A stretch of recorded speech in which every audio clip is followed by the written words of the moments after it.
Varicose veins కి సరైన చికిత్స కోసం సంప్రదించండి ఎవిస్ హాస్పిటల్. నమస్తే రమగారు. నమస్తే జయ. రమగారు, ఏదన్నా ఆపదొచ్చింది, ఏదో ఒక సమస్య వచ్చింది, మొట్టమొదట మనం చేసే పని ఏంటంటే ఒక మొక్కేసుకుంటాం మన ఇష్ట దైవానికి. అమ్మా, నీకు నేను ఇది చేస్తాను, నన్ను ఇక్కడ గట్టెక్కించు, లేదా స్వామి, ఎవరి ఇష్టం ప్రకారం వాళ్ళు మొక్కుకుంటాం. కానీ ఆ సమస్య నుంచి ఆ గట్టెక్కేస్తాం కదా, ముందుకెళ్ళిపోతుంది, సమస్య తీరిపోతుంది. ముందు అనుకున్న మాట మర్చిపోతాం రమ్మగారు. సరేలే అంటే మర్చిపోకపోయినా చేద్దాంలే, ఇప్పుడు అంత తొందర ఏముంది, దాన్ని ఇంక అసలు పక్కన పెట్టేస్తాం. అలా మొక్కులు తీర్చుకోకపోతే, లేకుంటే కొంత ఆలస్యం చేస్తే ఏమైనా ఇబ్బందులు ఉంటాయి అంటారా? మనం అందరం సత్యనారాయణ వ్రతాలు చేసుకుంటాం. అవును. సత్యనారాయణ వ్రత కథ ఇదే కదా. ఓ మొక్కటం, దాన్ని తీర్చపోవటం, ఆ తర్వాత చేద్దాం, ఇప్పుడు చేద్దాం, అప్పుడు చేద్దాం, డబ్బులు వచ్చాక చేద్దాం, లేకపోతే పని తీరాక చేద్దాం, ఏదో పిల్ల పెళ్ళప్పుడు చేద్దాం. పిల్ల పెళ్ళిలో మర్చిపోయారు, పెళ్ళైన తర్వాత మర్చిపోయారు. మర్చిపోతే ఏం జరుగుతుందో ఆ కథలో చెప్తారు. ఇలా జరుగుతుందా, దేవుడు ఇట్లా పగ తెచ్చుకుంటాడా అని ప్రశ్నలు వేయకూడదు. నువ్వు ప్రధానంగా నీకు మాట మీద నిలబడే గుణమేది? నువ్వు దేవుడికి ఇచ్చిన మాటే నిలబెట్టవు, ఇక మనుషులు లెక్క ఉంటారు నీకు? నందే అంతే కదా. మనిషికి భగవంతుడికి ఇచ్చిన మాటే నిలబెట్టుకునే గుణం లేకపోతే ఇక ప్రపంచంలో ఎవరికి జవాబుదారీవి? నువ్వు ఎవరికి జవాబుదారీవి కాదు. నిన్ను జవాబుదారీతనాన్ని నీకు నేర్పించడం కోసమే మొక్కిన మొక్కు తీర్చకపోతే కొంప మునిగిపోతుంది, నెత్తడి చేస్తుంది, పళ్ళు రాలిపోతాయి అని చెప్పారు. ఇన్ని చెప్పారా రమ్మగారు? చెప్పలేదు మరి. వాడు చూడు, ఆ కథలో మనం ఏం చేస్తాం, సాధువు ఓసారి అరెస్ట్ అయిపోతాడు, ఓసారి నదిలో పడవలో ఉన్నవన్నీ రక్తరాశులన్నీ ఇవైపోతాయి, ఆకులైపోతాయి, పడవ మునిగిపోతుంది అల్లుడితో సహా. ఎన్నొచ్చినాయి ఇబ్బందులు. మరి ఇవన్నీ అవి కాదు. మొక్కు అంటే ఏంటంటే మనం ఒక మాట ఇచ్చాం, ఈ ఆపద గట్టెక్కిచ్చు, నేను నీకు ఇది చేస్తాను. ఏమి నువ్వు కొట్టే 10 కొబ్బరికాయలు, మీరు చేయించే కేజీ బెల్ల పానకము, లేకపోతే నువ్వు పెట్టే 5 కేజీల పులిహోర, నీ జుట్టు, అవి కావాలా దేవుడికి? అదే కదా. అసలు నీకెక్కడివి అవి? దేవుడు కాదు ఇవన్నీ, ఆయన ఇచ్చినవే కదా. సమస్తము భగవంతుడిదే, భగవద్విభూతి ప్రపంచం. ఆయన యొక్క శక్తే నీ మెళ్ళో నగ, నీ నెత్తి మీద ఉన్న జుట్టు, నీ వేలుకున్న ఉంగరం, నీ బతుకు, నీ ప్రాణం భగవంతుడు ఇచ్చింది. ఇక్కడ ఏది నాది కాదే, ఏది నాది కాదు. శరీరం నేను అని భావించేది కూడా మనది కాదు. అది ఏ క్షణాన మనది కాకుండా పోతుందో మనకి తెలీదు. అంతే, ఈ క్షణమే మనది. ఆ మనది అంటే నువ్వు చేసుకున్న మంచి ఏదైనా ఉందా, నువ్వు నిలబెట్టుకున్న మాట ఏదైనా ఉందా, నువ్వు చేసిన పూజ, నువ్వు చేసిన దానం, నువ్వు నిలబెట్టుకున్న మాట, నీ సత్ప్రవర్తన, అవి నీవి. నీ వెనకాల నీతోటి వచ్చేది ఏదైనా ఉంటే అదే తప్ప ఈ చెవులకు పెట్టుకుని నెత్తి మీద ఉన్నది ఏమి రావు వెనక్కి. ఇవన్నీ కలిసిపోతాయి. వస్తువులు వెనక వాళ్ళకి వెళ్తాయి. శరీరం ఎవరు తీసుకుంటారు చెప్పు? ఇప్పుడు ఒక మనిషి చచ్చిపోయింది, అమ్మ పోయింది, అమ్మ ఒంటి మీద బంగారం ఆడపిల్లలు పంచుకుంటారు. అవును. లేదా మగ పిల్లలకి ఇస్తారు. ఆడపిల్లలు లేరు, కోడళ్ళు పంచుకుంటారు. శరీరం తలా ముక్క తీసుకుంటామా? అది ఎక్కడికి వెళ్తుంది? భూమిలో కలిసిపోతుంది. కాల్చేస్తాం, పూజ చేస్తాం, అంతేనా? అది నీది కాదు. ఈ వస్తువులు నీవెక్కడున్నాయి? అంతా తల ఒకటి తీసేసుకున్నారు కదా. ఇప్పుడు నీదంటూ ఏది ఇక్కడ? ఏది నువ్వు చేసావో మనమే లేనప్పుడు మనం ఎక్కడి నుంచి వస్తాయి? ఏమీ లేదు, సున్నా. కానీ నువ్వనేవాడివి ఒకడున్నావు. నువ్వు ఇందులో నుంచి లేచక్కబోయి బయట నుంచున్నావు. ఆ నుంచున్న వాడికి కొంత ఏదో ఉన్నది. ఆ ఉన్నది ఏమిటంటే, ఉన్నది మన్నది అంతా నువ్వు చేసింది. నువ్వు చేసిన భగవత్ పూజ, నువ్వు చేసిన దానం, నువ్వు చేసిన సహాయం, నీ శ్రద్ధ, నీ భక్తి, నీ విశ్వాసం, అవి మాత్రమే సూక్ష్మ రూపంలో నిన్ను అనుసరిస్తాయి. నువ్వు చేసిన బాకీలు అవి కూడాను రుణానుబంధ రూపేణ పశుపత్ని సుతాలయ అన్నారు. రుణాలు, అనుబంధాలు నీ వెనకాల వస్తాయి. బాకీలు ఇక్కడ అప్పులు పెట్టి చాలా జనాల్ని హింస పెట్టి, బాధ పెట్టి, పెళ్ళాన్ని చావగొట్టి చెవులు మూస్తే రేపొద్దున అది మొగుడవుతుంది వచ్చే జన్మలో. అవన్నీ వస్తాయి మనతో పాటు. వస్తువులు గిస్తువులు ఏం రావు కదా. ఇప్పుడు మనం దేవుడికి ఇచ్చేది ఏం మొక్కుంటాం పాతకాలంలో నా మెడ ఉత్తరించి ఇస్తానని చెప్పుకోము. ఏం చెప్తాము? నిలువు దోపిడి మొక్కుతాం జనరల్గా కదా. లేదా ఒక గాజులో ఓ వస్తువో ఓ ఇదో అమ్మవారు అయితే ఒక చీర గుడికా ఓ పెడతామని. చీర పెడతామమ్మా చీర పెడతానంటారు. బోనా ఇవి వేస్తాం, ఒక పోతనేస్తాను, కోడిని వేస్తాము, ఇంకో దాన్ని వేస్తాము. లేకపోతే నీ గుడికి నడిచొస్తాను, తలనీలాలు సమర్పిస్తాను. తలనీలాలు కాలినడకన వస్తాను, పాయసం చేసి అంతే పంపిస్తాను. అంతే. అక్కడికి వచ్చి పొంగళ్ళు పెడతాము, జనరల్ మొక్కులు, కొబ్బరికాయలు కొట్టుకుంటాము, ఇంకొంచెం శక్తి ఉంటే ఏదో ఒక నగ నగ చేయించుతామని. చేయిస్తాం, నిలువు దోపిడి శక్తి మీద. నిలువు దోపిడి ఆ. కాకపోతే ఈ కవచం చేయిస్తాం, ఇంకో చేయిస్తాం, నీకు నేత్రాలు చేయిస్తాం, దండాలు పెట్టుకుంటాం. అవునండి. అవన్నీ భగవంతుడి వస్తువులే. మన ఎందు శక్తి ఉంటే ఆ శక్తిని మనం సమర్పిస్తాం. నీకు ఉండాల్సింది ఏమిటి? శ్రద్ధ ప్రధానమైంది. నువ్వు వ్రతం సత్యనారాయణ స్వామి వ్రతం చేస్తానన్నావు. వ్రతానికి ప్రధానంగా కావాల్సింది ఏమిటి? కొబ్బరికాయలును పప్పు బెల్లము గోధుమ రవ్వ కాదు, మతి శ్రద్ధ ఉండాలి దాని మీద. భగవంతునికి ఒక మాట చెప్పాం, ఒకటి ఘోషణగా అనుకున్నాం, ఆయనకి మాట ఇచ్చావు, ఆయన విన్నాడంటే ఇక్కడ లేడు, లోపల విన్నాడు, ఆయనకి తెలుసు. నీ శ్రద్ధాలోపాన్ని సహించడు భగవంతుడు, పూజ లోపాన్ని కాదు. నువ్వు పూజ చేయకపోయినా పర్వాలా, మట్టితో శివలింగాన్ని చేసి పూజ చేసిన వాడికి కూడా కైవల్యం ప్రసాదించాడు భగవంతుడు. మనం ఆ కథలన్నీ వింటాం. అవును. వాడు బంగార పువ్వులతో పూజ చేయక్కర్లా, తులసి దళాలని ఆ మట్టితోటి దళాలు చేసి పెట్టిన వాడికి కైవల్యం ప్రసాదించాడు విష్ణుమూర్తి. బిల్వపత్రం చాలు కదా ఒక్క మహాశివునికి. ఆకు ఆకు మట్టితోటి ఆకులు చేసి పెట్టినా తులసి దళం తీసుకుంటాడు. నీకు కావాల్సింది ఏమిటి? టోటల్గా భగవంతుడికి నీ దగ్గర నుంచి శ్రద్ధ కావాలి. నీకు ఆయన మీద ఎంత దృష్టి ఉందో ఆయనకు అవసరం. నీ మొక్కు అనేది ఏమిటంటే, మొక్కుబడి అనేది నీ శ్రద్ధ. నువ్వు ఎంత జ్ఞాపకంగా భగవంతుడు ఈ సమయంలో ఆయన నా మొరాలకించి నా పాలిట నిలబడ్డాడు అని నువ్వు ఎంత ప్రగాఢంగా విశ్వసించావో ఆ విశ్వాసానికి గుర్తే నీ యొక్క మొక్కుబడి చెల్లింపు. నువ్వు అప్పుడు అమ్మాయ అనుకున్న తర్వాత మర్చిపోతే ఎట్లా?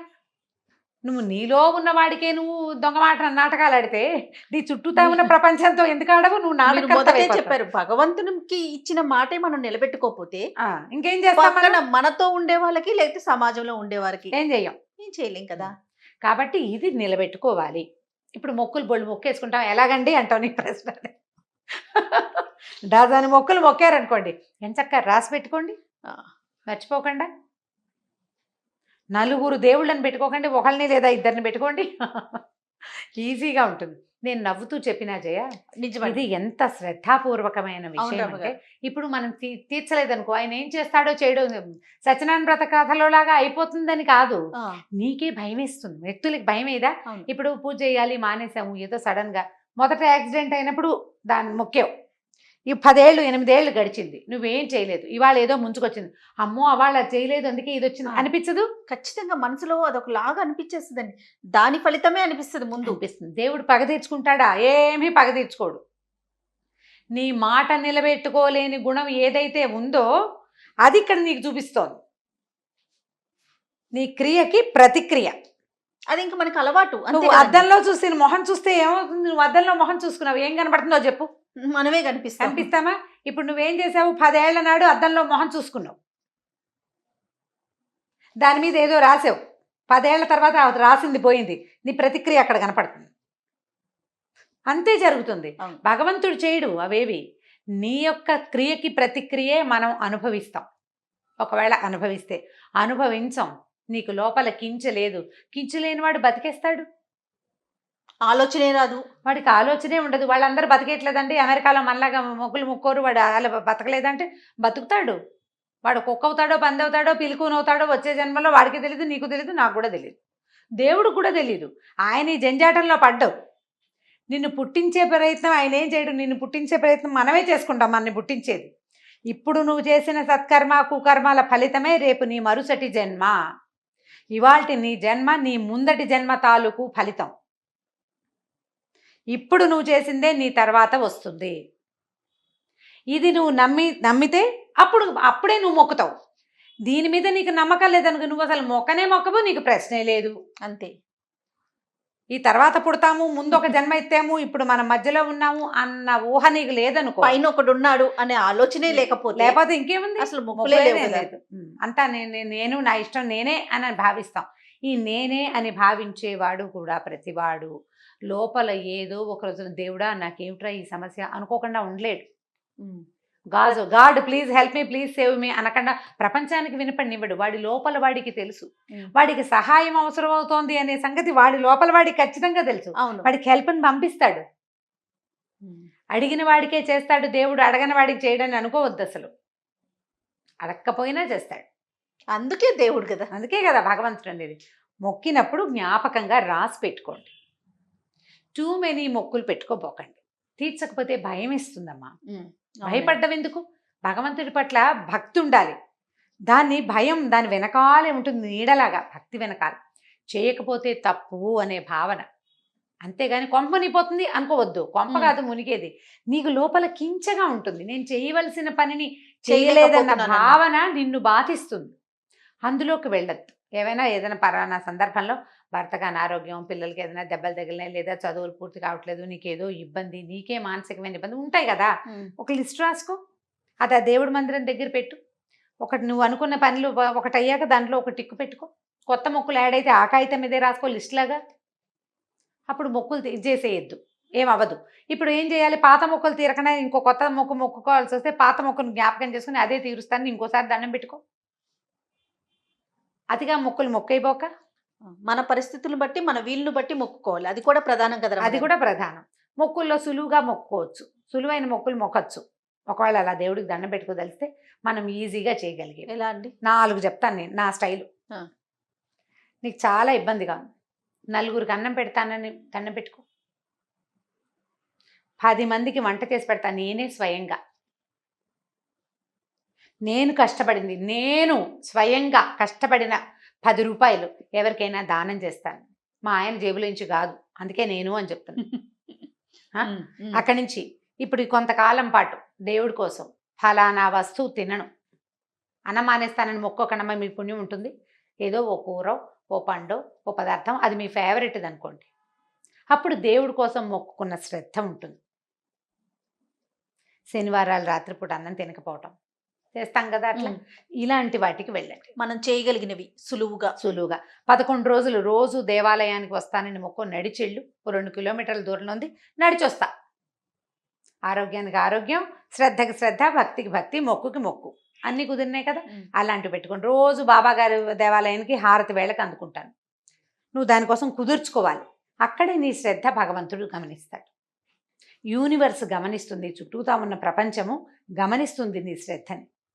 నీ శ్రద్ధకి తగిన ఫలితం తప్పకుండా నీకు యూనివర్స్ ఇస్తుంది. ప్రధానంగా చేయవలసింది అది. నేనైతే నా మొక్కులు ఇవే ఉంటాయి. రాహుకాలంలో దేవాలయానికి వస్తాను అని మొక్కుంటాను. ఖచ్చితంగా ఏదో కొంచెం పదార్థం చేసి పట్టుకెళ్తే. ఇప్పుడు ఈ కోవిడ్ నేపథ్యంలో 2 సంవత్సరాల నుంచి గుళ్ళు లేవు, గోపురాలు వెళ్ళలేదు కదా. అంతకుముందు అయితే శుక్రవారం రాహుకాలానికి ఇంత చిటిగారెలు, ఒక డబ్బా గ్లాస్ బియ్యం పోయటం, గ్లాస్ పప్పు పోసుకోవటం, కాసిన గారెలు చేసి అమ్మవారికి నైవేద్యానికి గుళ్ళోనే ప్రసాదం అయ్యటం, 4 గంటే 4 చిటిగారెలు ఇంటికి తెచ్చి పిల్లలకి పెట్టడం, అంతే. ప్రతి శుక్రవారము వెళ్ళేదాన్ని అట్లా. నేను ప్రతి గురువారము ఆ సమయానికి వెళ్ళాలి. అది పెట్టుకోండి. మీ సమయ పాలన ఇది అన్ని ఆలోచించుకొని మొక్కుకోవాలి. ప్లాన్ చేసుకుని దండం పెట్టుకోండి. అంటే ఆ క్షణంలో ఏదో తోస్తుందండి, అట్లా ప్లాన్డ్గా ఎలా పెట్టుకుంటాము అంటే, ఇప్పుడు ఆపత్కాలంలో మొక్కే మొక్కులు వేరు, భయంలో మొక్కేస్తాం. అలా కాకుండా సాధారణ నిదానంగా దేవుడికి దండం పెట్టుకునేటప్పుడు ఇట్లా చెప్పుకోవచ్చు. ఇది నా పద్ధతి, ఇది చేయమని చెప్పట్లేదు, ఇలా పెట్టుకోండి.